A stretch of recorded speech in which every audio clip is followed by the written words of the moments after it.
శ్రీ గురుభ్యో నమ. జై శ్రీకృష్ణ. కవిమిత్ర బృందానికి అందరికీ నమస్కారం, స్వాగతం.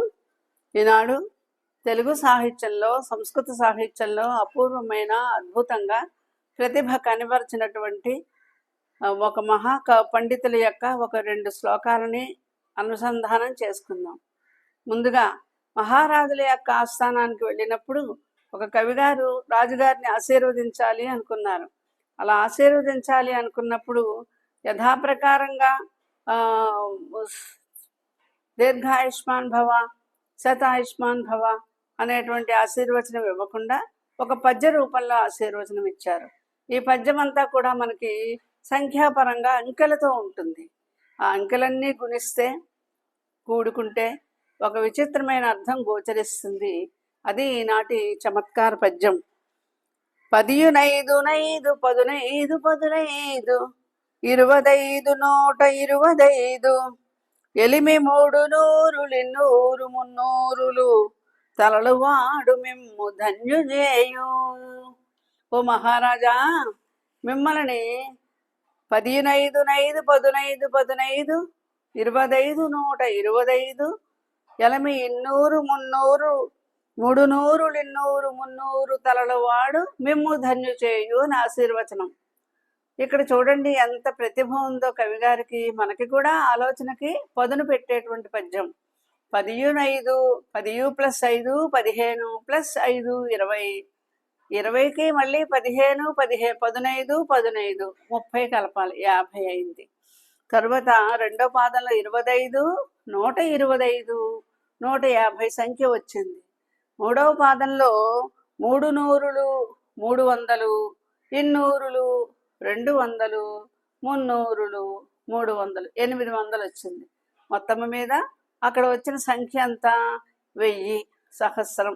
ఈ సహస్ర తలలవాడు, సహస్ర ఫణి కలిగిన వాడు, శిరస్సులు కలిగిన వాడు ఎవరైతే ఉన్నారో వాడు మిమ్మల్ని ధన్యులను చెయ్యాలి అని ఆశీర్వచనం. 1000 తలలు కలిగిన వాడు ఆదిశేషు, అనంతుడు. ఆ అనంతుడు మీకు అనంత ఐశ్వర్యాల్ని ఇవ్వాలి అని ఆశీర్వదించడానికి కవిగారు ఎంత ప్రతిభను ఉపయోగించారు. ఎంతో బాగుంది కదా ఈ పద్యం. అలాగే సంస్కృతం నుండి ఒక శ్లోకం తీసుకుందాం ఈరోజు. ఒక రాజుగారి ఆస్థానంలో కవి పండితులందరూ ఆసీనులయ్యుండి తమకు తోచినటువంటి చమత్కార పద్యాలని, చాటు పద్యాలని, ఆసు కవిత్వాలని వినిపిస్తూ ఉన్నారు. అటువంటి సమయంలో ఆ సభలో ఒక వైరాగ్యం పొందినటువంటి ఆయన, బయటికి బాహ్యంగా ఒక పిచ్చివాని వలె కనిపించే ఆయన, ఈ బాహ్య ప్రపంచంతో సంబంధం లేనటువంటి ఒక యోగి పుంగవుడు, నేను కూడా ఒక శ్లోకం చెప్తాను ఆలోచించండి అని ఒక శ్లోకం చెప్పారు. అదేంటంటే, కజ్జలే కమలం భాతి కాననే భాతి సుస్మితం కపటే చిత్రితం భాతి కవిరామే కిమద్భుతం. ఇది ఆలోచించవలసిన శ్లోకం. బాహ్యంగా దీని యొక్క అర్థం ఏమిటి?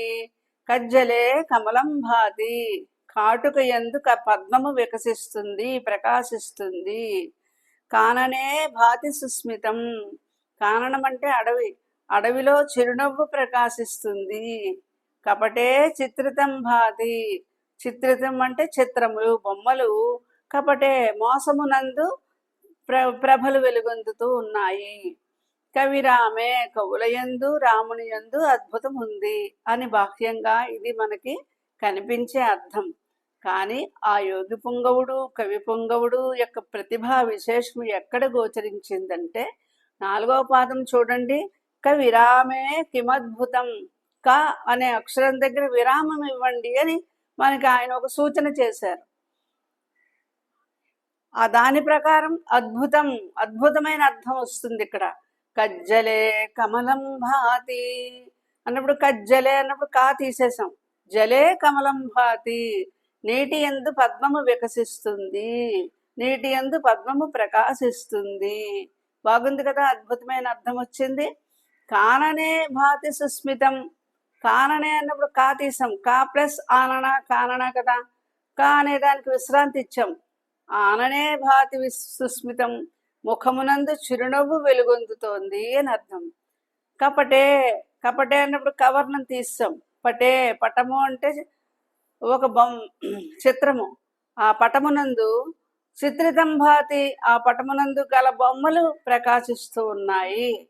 అంచేత కా విరామే, కా అనే అక్షరానికి మీరు విరామం ఇచ్చినట్లయితే అద్భుతం, అద్భుతంగా ఉంటుంది కదా అని కవి మనకి చెప్పకనే తన యొక్క మేధోశక్తిని ఉపయోగించి మనకి ఆలోచన శక్తిని పెంపొందించిన అద్భుతమైనటువంటి శ్లోకం.